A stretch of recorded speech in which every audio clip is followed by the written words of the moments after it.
Chapter 369.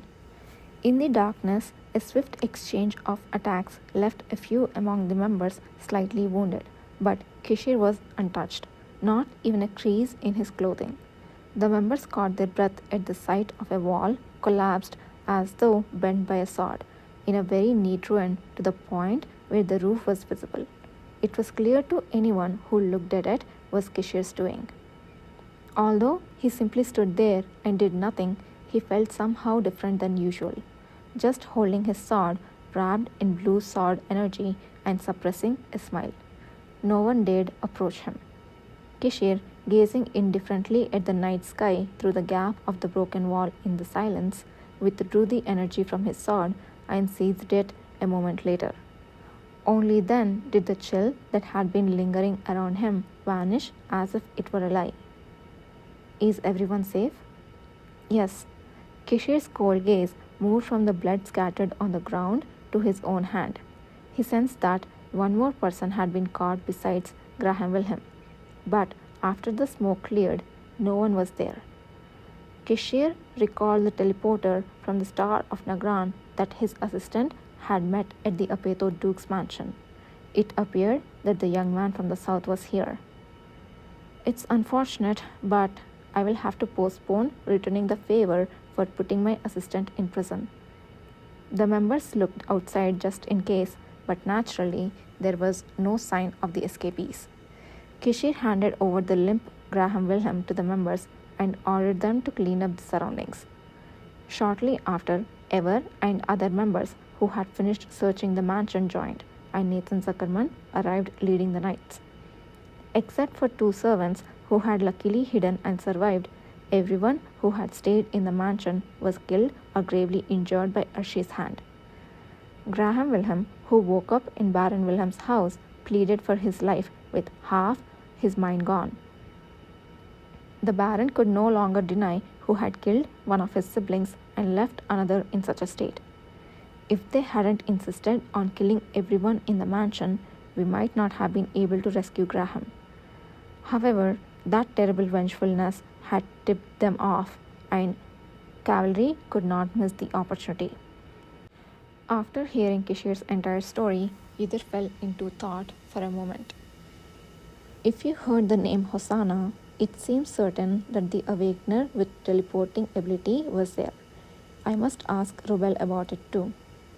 There is quite a bit I would like to ask him as well, but let's rest today and do that tomorrow. It was a gentle yet firm voice.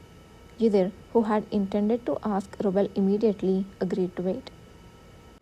Did Graham Wilhelm say anything to them? He hadn't come to his senses when I left. We will know soon when we go back. Baron Wilhelm formally asked for our help this morning. Of course, he only asked for help in capturing those who were disrupting Thenu, keeping his lips sealed about the secret trade. But that alone had already achieved the goal. My assistant, alone in the cold place, must be waiting for me anxiously now, since I said I would listen to the story in detail after bringing him back. Kishir said, smiling, and his face did not show any signs of fatigue. Many people were out in front of the returning Baron Wilhelm's mansion. The cavalry members who came out to greet Yudhir, Enon and Lusan, Nathan Zuckerman and the Paleta Knights, and Truel holding a cat. Funnily enough, among them, the home owner, Baron Wilhelm, seemed the most out of place. With a very uncomfortable face, Baron Wilhelm, who had been enduring, quickly approached Yudhir and opened his mouth just as Yudhir landed. Thanks to the information provided by Sir Ale, I have heard that my brother Graham was able to escape the hands of the lawless. I also heard that you had a hard time during the investigation due to a small misunderstanding yesterday. Yes. Despite my orders to investigate courteously, Knight Commander Phil and the Knights did not listen to me. I plan to speak directly to them, so please calm your mind. I also hope that you will help us with your abilities in the future. If you need anything, just say it. Whether disgusted by his sudden change in attitude, Finn Eldor, who was standing in the back, secretly made a retching gesture. Having seen men like Baron Wilhelm in his previous life more than once, Ydir simply reacted calmly. Then, Your Highness, I will visit you again soon. After the Baron disappeared, Pruel, who was holding a cat, came up and congratulated him. Congratulations on coming back, Sir Ale. How do you feel? Thanks, I'm fine. I'm glad I could help. When I asked if it was all right to go out to greet you in the presence of Duke Paleta, he graciously allowed it. So far, Pruel had maintained the official stance that he had only had personal meetings with Kishir, who had found the cat for him. The fact that he was an awakener, the identity of the cat he had bought, and other details remained a secret known only to Kishir and Ydir. But from today, as the cavalry formally developed into assisting Baron Wilhelm and others, Kishir seemed to intend to reveal his closeness with Pruel a little more. Those who knew that the first prince had gone to the security management team for Ydir yesterday were not as guarded towards Pruel as they were towards Baron Wilhelm. In the eyes of the members who each threw a word of hardship to Ydir, there were not only simple worries and comforts but also some unfamiliar emotions. Ydir was caught among them, who came to pat his back and bump fists, and only returned to the quarters with Kishir after a long whirl. Stopping at the sight of the magic stove, which had not been there yesterday, burning with warmth and light in front of the fireplace, Kishir playfully asked, How does it feel to be back? It's only been one night. Kishir laughed at the trembling answer. It was a night like 10 years. Are you planning to go see the Baron right away? I plan to do so after seeing my assistant change clothes and lie down. Ydir looked down at the formal attire still weighing heavily on his shoulders. I just remembered. I have something to tell you. What? I hope nothing else happened while you were in prison. It's something like that. At Ydir's words, Kishir's eyebrows went up slightly. Yesterday, while I was locked up, I kept hearing strange noises from somewhere. The soldiers thought it was the sound of the wind leaking, but I thought it was strange. So I went out for a while to check. You went out? Of course, I wasn't caught. Kishir stared at Ydir, who answered calmly for a long time, then tilted his head. So, what did you find? I found the mark of the Tain family engraved on the wall in the place where I judged the sound came from, and I remembered it.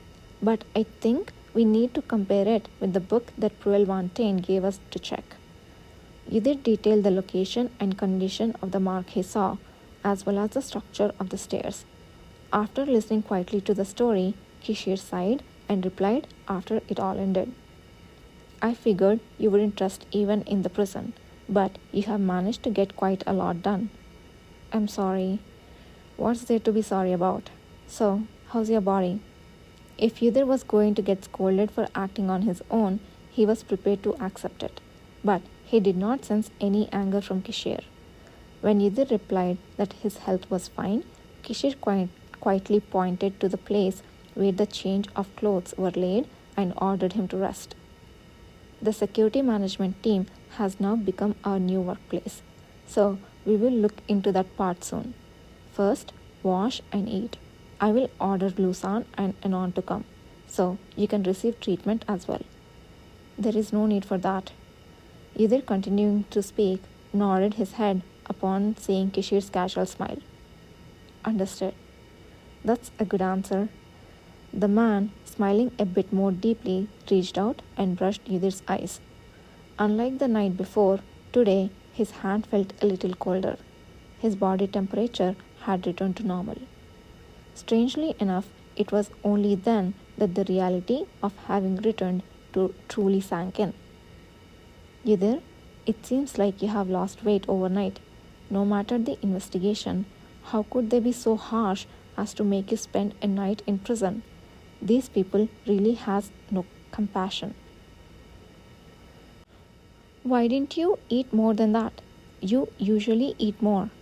Ydir, squeezed between Lusan and Anon for a meal, received nagging under the name of treatment as Kishir had foretold.